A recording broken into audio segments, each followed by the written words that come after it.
Hey there, YouTube and Chevette fans and owners. I have finally started to get back to where I can do these videos again. Still working on the electricity inside this garage. However, I may have found one of my 40 amp circuits is open and available, miraculously. And I'm going to run my welder off of that. So I can at least run my MIG. Aside from that, I still have to wait on my 220 and a little bit better electrical out here to run pretty much everything else, but I can at least run a drill press too, which will be paramount for the upcoming video I have showing some things on some spindle swap I have going on. See, many of you guys have seen me hinting about, so I got a little bit of that right down here. And again, we'll be going over that here real soon. In the meantime, I told you guys that since it's getting to be about that point where we're going to be putting cars away, and this is a great time to address water leaks, we're going to get to seam sealers and windshield leaks and all of the common areas these cars either didn't get seam sealer because some years really didn't get it, or it was haphazardly applied in a rush during the peak build part of the Chevette life. So let's get to that. So this is what I usually refer to anytime is the GM service manuals for these cars. If you want hard facts and you want hard information, this is the car Bible for anything. As a matter of fact, I have one for this citation that it's sitting on right now. The one for the citation covers the Chevy Celebrity and the Pontiac 6000, I think, as well. But for the T-car line, this was just the Pontiac T1000 and the Chevy Chevette for the domestic North American market. Now, the European, the Australian, and the Brazilian markets would all have had something similar to this, be it from GM or wherever. There was some kind of a service manual for that car. And it gives you everything. In this particular instance, we're going over seam sealer and where it's applied. And you can see through the body section, it gives you all kinds of different information on how to key, how to read the keys, codes, how to install the pins. And then it starts getting into pressurized water testing that you can do. And this is all factory setup stuff. This is how they test at the factory for water leaks when they're being assembled, going down the assembly line. And after they've been run through assembly and they're going to their final placement, they go through all the testing.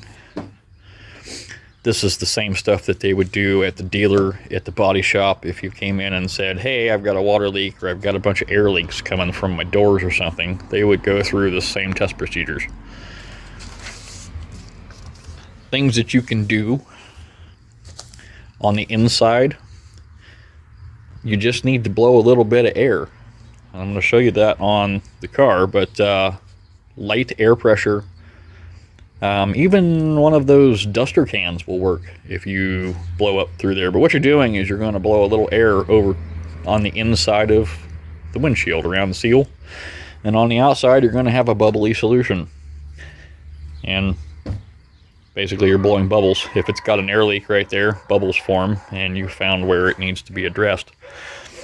And then of course it tells you things like where all the seam sealer must be applied. So in this instance, you'll see there's a lot of places in the front end, from the windshield down to the rocker panels, that get seam sealer. And there's a lot of it. And you can do a brushable seam sealer, or you can do the caulking. For the most part anymore, the only way you're going to find it, unless you work at a body shop, is going to be in the caulking gun, and that's acceptable in all of these cases, but you have to get the areas clean. So as you can see, we have the windshield frame to cowl seam, which is the one that we're always talking about that leaks. And that's the one that you can see outside the car. And then, of course, there's more seam sealer that runs down through here. The 2 bolts that hold the fender on the car get seam sealer. On the inside of the firewall, there's a seam all the way across that gets sealed. So there's a lot of sealer right up here in the front end. And there's a lot of areas in that be it wasn't applied properly from the get-go, or over time things have dried up and cracked and fallen apart. This stuff has failed over 30 years. It gasses out, the oils come out of it, and it just cracks and falls apart. You end up with a lot of water leaks. So this is where we're going to get into the special on this car before we start tearing it apart, where I said I had perfect opportunity to go over all that. So give me just a second to rip the cover off and get the nose off of it, and then we'll start going over exactly where the problems lie and what you need to do to remedy that. All right, now I've got the nose back off of this poor thing, but it's here for a good cause, and then it's going to get repaired, so don't feel too bad for it. Now we start here, up here at the A-pillar. Now, this and windshield leaks were pretty synonymous.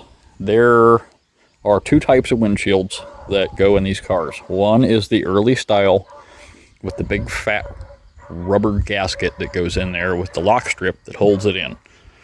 And then there is the late model style, which is this, which is the style that sits flush with the small rubber reveal molding that's all gear-thinged into the car.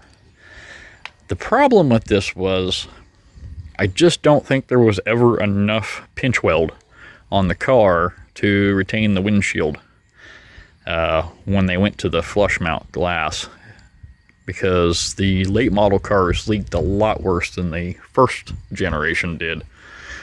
A lot of the problem starts from dirt on the early cars getting up underneath that rubber.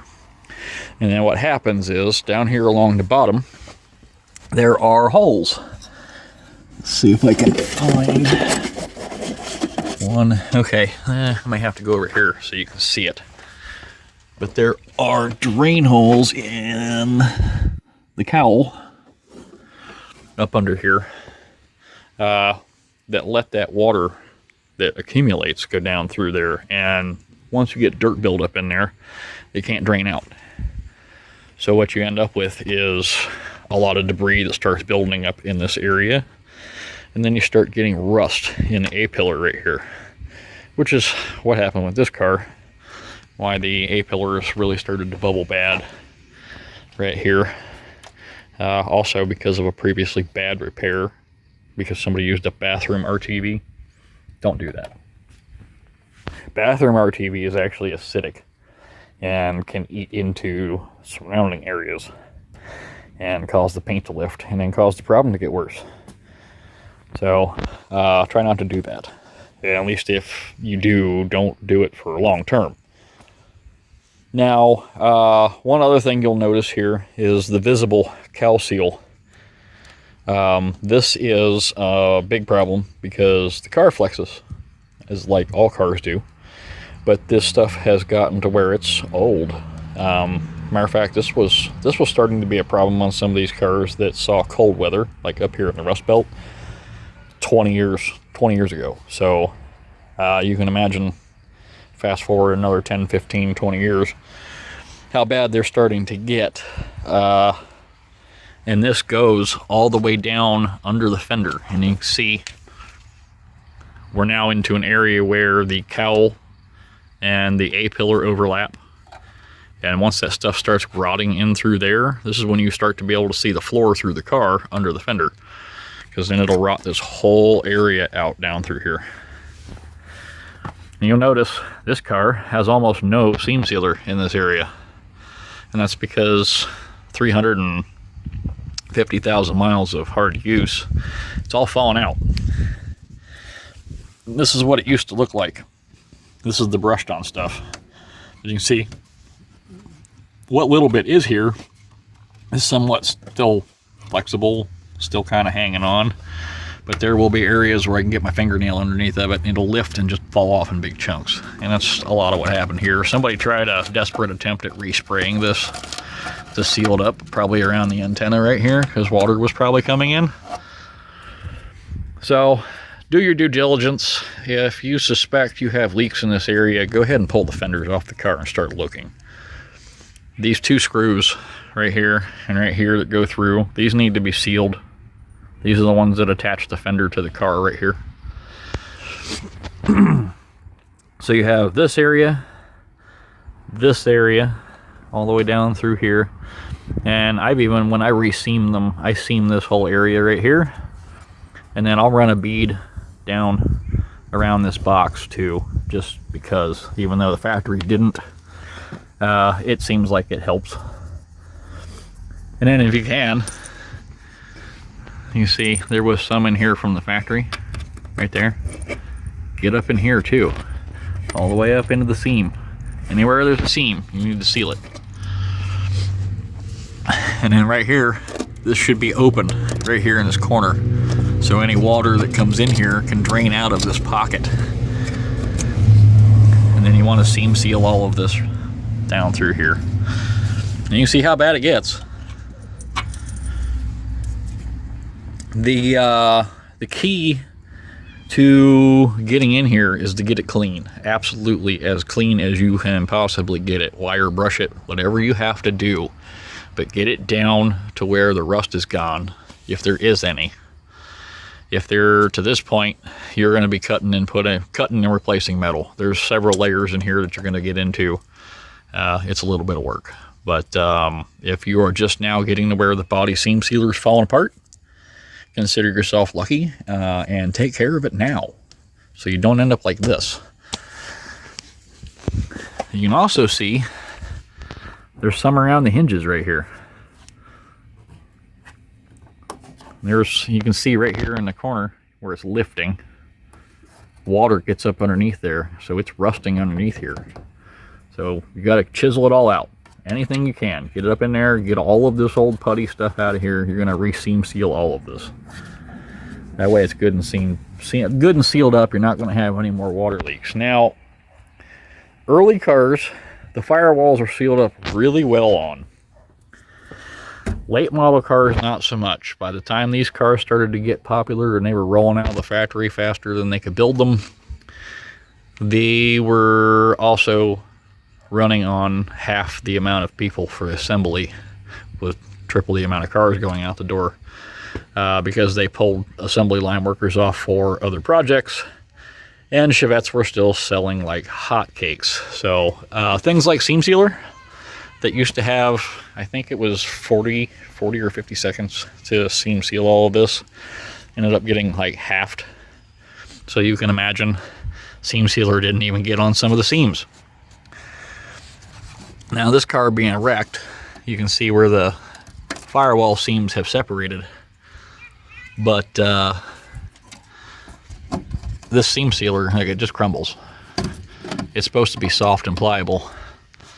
It's also supposed to be painted, so imagine the paint's gone and then the seam sealer has deteriorated and started to fall apart. This car was a basket of fun to drive down the road in a rainstorm, because well, your feet would get wet. Yeah, that's the same thing over here. Both sides, you know, from frame rail all the way up into the cowl, up the firewall. Now there's other areas that also get seam sealer, and that is around the bulkhead right here. So you have to unscrew the bulkhead and pull it out to seal it from the inside. And then there's the pedal box bolts that get sealed from the top. Any of the screws that go into the firewall shelf, they also got seam sealer after they were tightened down. The throttle cable gets seam sealer. The wiper motor should have some sort of a gasket. If not, it gets a little seam sealer. But it gets a gasket maker, not a seam sealer. You want to be able to remove that at some point. If you use seam sealer, you'll probably never get it back off. Same thing with here. Some kind of a sealant on the master cylinder. Anything that goes through the firewall got some kind of a putty on it. You want to go over all that because it's all really old. All the rubber is really old. All the old gaskets are really ancient and dry. The heater box. The heater box is another area. Now this can be done without pulling a bunch of the car apart. On the heat only cars. On the AC cars, it's a little bit more of a task to get the box completely out. But there is a couple firewall areas where water laying on the shelf can protrude through. And to get these boxes out, you have to get underneath the dashboard. And there's a bunch of 10mm bolts that come in. I think it's 6 of them on these boxes across the back. And that whole box will pull away from the firewall. And then you can reseal it and put it back. That's pretty much it for seam sealer areas. Things to look for up here. Windshield. There's not a whole lot you can do about the windshield except for to pull it and reseal it. And if you pull it to reseal it and the frame is rusty, plan on fixing that, because you can't just pop another windshield in there and expect it to seal. Eventually it will leak again and you'll end up with more problems. And you can see where this has been patched a few times over the years, badly, to try and keep the water out, and it didn't work out too well. But the car was a daily driven postal vehicle for almost 200,000 miles of its life. So now window seals back here. This is another area where they leak real bad, and you can see where stuff builds up behind the seals. There are, on fixed window cars, which are the ones that don't pop out, there is a little round hole in the gasket here and a little round hole in the gasket here. I'm going to show you on my other car. But it's the same like the windshield on the early cars. Stuff will build up behind it. When you wash those cars, you need to pick a power washer and get up underneath that gasket all the way around. That gets all the dirt out of there that builds up and won't let the water escape. And that will keep them from rusting out through here. Door seals, we've gone over. Charles Boos can get these parts for us now from Brazil for the felts. And there is a couple seal companies that are now doing the gaskets for the pop-out windows, the hatch, and the doors. Door seal leaks are fun because these doors are fixed. They're on pins. The hinges do not adjust. So you have to kind of like work the upper door frame.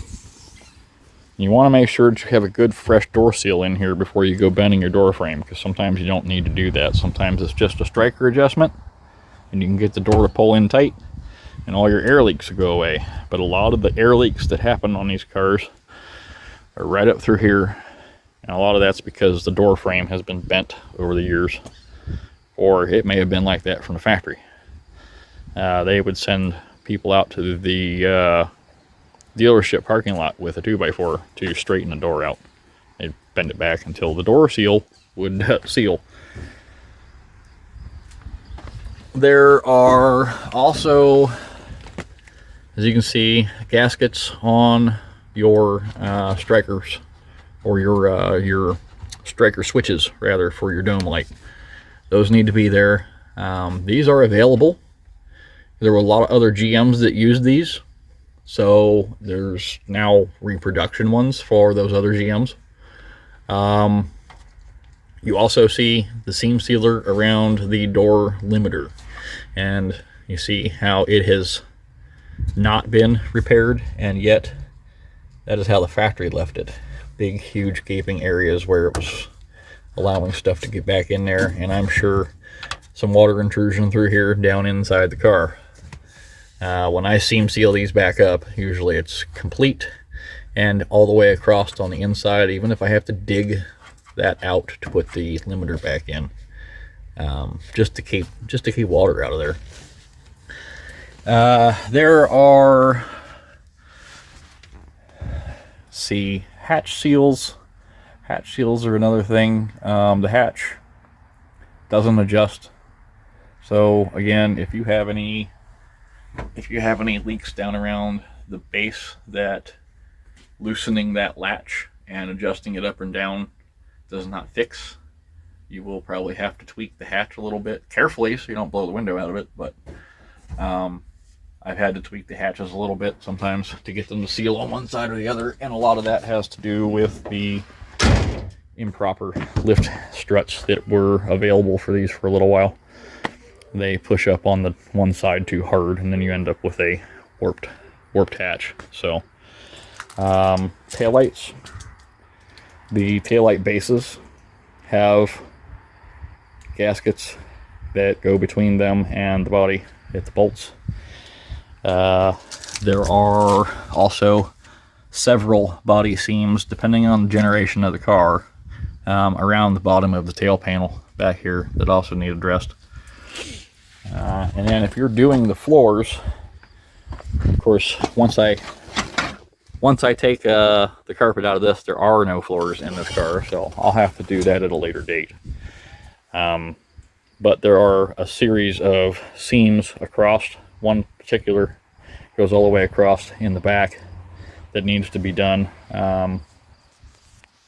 Essentially, you're just going to pick and chisel and scrape until it's all out.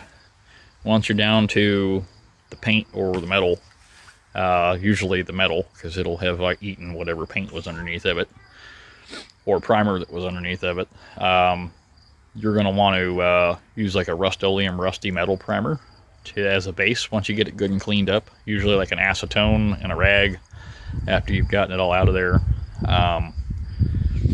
The real stubborn stuff, you can take wire brushes too. Little wire wheels on a drill will work real fast. Things like that, just anything you can do to speed up getting all of that off the metal. And then again, follow it with a nice rusty metal primer. And then you can put the seam sealer back on right over top of all the seams.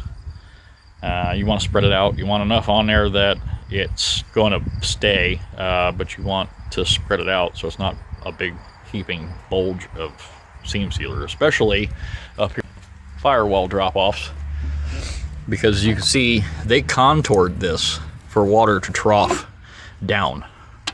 And you'll notice on some of your cars there's a big hump of seam sealer right here that dams up the water, and it just lays up here. So chisel all that out, and then when you do it, just lay it smooth. That way water will just roll out of there, and that's the same way on both sides. That's pretty much the big areas where these things have their problems with water leaks. The windshield's a real big area. The firewall's a secondary big area, and it can be either an or it can be both. As far as how you want to treat that, I mean, they're your car, so you want to put RTV on it, you can, but there are reasonably cost-effective ways to do this without breaking the bank, especially if you've got to just kind of limp it by for a little while. Some of that paintable seam sealer, if you can clean it up enough, say you want to get it through the winter and then address the stuff in the spring, you can do the same thing. Get that tube of caulking light stuff that 3M and Dynacorn both make. It's paintable seam sealer. It comes in gray, sometimes it comes in black, sometimes it comes in tan, depending on the company that makes it. But it all comes in a caulking tube, and it all goes on real smooth. You get a little bit of time to work with it before it starts hardening up, so you want to smooth it out quick. But you can put that right over top of a prepped area if you want it a temporary fix to get you by. But the right way to do it is eventually just take it all the way down, clean it all the way out, and then prep the area. And sometimes that actually means painting the car. So that's something that you need to budget for as well. But definitely worth the time to pull the front fenders off of these cars to make sure there is nothing hiding there, because there's a lot of them that I've had that were super nice that were hiding some pretty crusty stuff between the glass leaking and stuff underneath the front fenders. So with that, I'm going to get off of here. I'm going to see you guys in the next video for chassis strengthening. We're going to go over places to brace the body, places that you can run frame ties very easily in this car, and how and where to tie them in at. After that, we're going to follow up with more stuff on this spindle. I have some really good information. I have pretty much worked out that the lower ball joint will have to be upgraded. The top ball joint should work. It may or may not need a tapered spacer, but we'll get to that here in that video. In the meantime, I'm going to keep collecting some data on that. I have a couple more things to test. There's a steering arm that has to be worked out for it. So in the meantime, you guys keep the shiny side up.